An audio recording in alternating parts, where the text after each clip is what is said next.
Di sini saya akan sedikit memaparkan tentang definisi pembelajaran. Definisi pembelajaran adalah pendekatan dapat diartikan sebagai titik tolak atau sudut pandang kita terhadap proses pembelajaran. Pendekatan yang berpusat pada guru menurunkan strategi pembelajaran langsung atau direct instruction. Pembelajaran deduktif atau pembelajaran expository, sedangkan pendekatan pembelajaran yang terpusat pada siswa menurunkan strategi pembelajaran discovery dan inquiry serta strategi pembelajaran induktif. Materi selanjutnya yaitu ciri-ciri pendekatan pembelajaran. Yang pertama merupakan sebuah filosofi atau landasan. Yang kedua merupakan sudut pandang. Yang ketiga serangkaian gagasan untuk mencapai tujuan. Yang keempat jalan yang ditempuh untuk menyampaikan pembelajaran. Dilihat dari pendekatannya, pembelajaran terdapat dua jenis.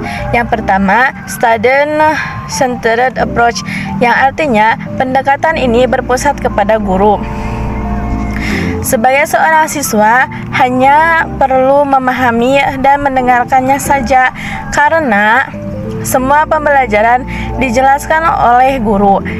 Dan yang kedua, teacher-centered approach.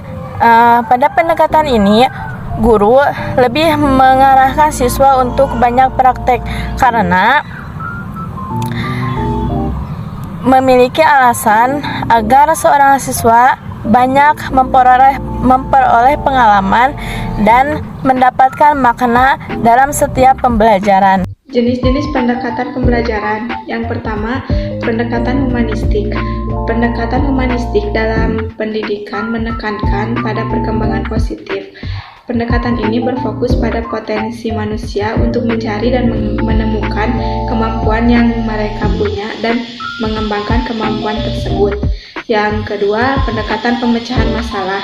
Dalam pendekatan ini, siswa didorong untuk memperoleh pengalaman, menggunakan pengetahuan, serta keterampilan yang sudah dimiliki untuk diterapkan pada pemecahan masalah yang bersifat tidak rutin atau jarang ditemui. Selanjutnya, ada pendekatan proses. Pendekatan proses yaitu pendekatan yang berpusat pada siswa, yakni siswa diberi kesempatan untuk mengembangkan sikap, pengetahuan, dan keterampilan dalam pengajaran. Kelebihan pendekatan proses ini yaitu merangsang ingin tahu dan mengembangkan sikap ilmiah siswa. Lalu, siswa juga akan berperan aktif dalam proses pembelajaran. Selanjutnya, ada pendekatan kontekstual, yaitu pendekatan pembelajaran yang mengaitkan materi pembelajaran dengan situasi dunia nyata siswa. Pendekatan kontekstual membantu siswa mengembangkan kemampuan berpikir tahap tinggi, berpikir kritis, dan berpikir kreatif. Pendekatan kontrufisme. Dalam kelas kontrufis, seorang guru tidak mengajarkan kepada anak bagaimana menyelesaikan persoalan, namun mempresentasikan masalah dan mendorong siswa untuk menemukan cara mereka sendiri dalam menyelesaikan permasalahan. Pendekatan induktif. Pendekatan ini bermula dengan menyajikan sejumlah keadaan khusus, kemudian dapat disimpulkan menjadi suatu fakta, prinsip, atau aturan.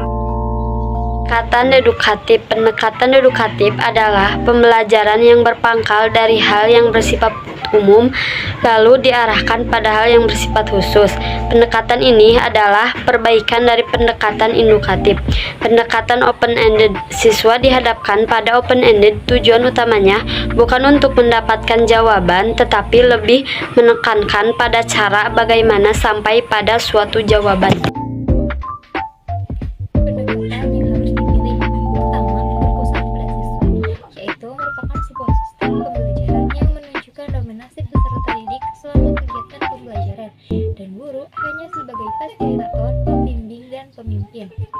Kedua yaitu pendekatan humanistik, yaitu pendekatan yang berfokus pada potensi manusia untuk mencari dan menemukan kemampuan yang mereka punya dan mengembangkan kemampuan tersebut. Ketiga, pendekatan yang berbasis multimedia dan evaluasi sistem. Pendekatan pembelajaran berbasis multimedia media adalah bermacam-macam perantara yang dipakai untuk menghantarkan atau menyampaikan suatu informasi. Dengan ini, cara mengajar dan belajar menjadi inovatif.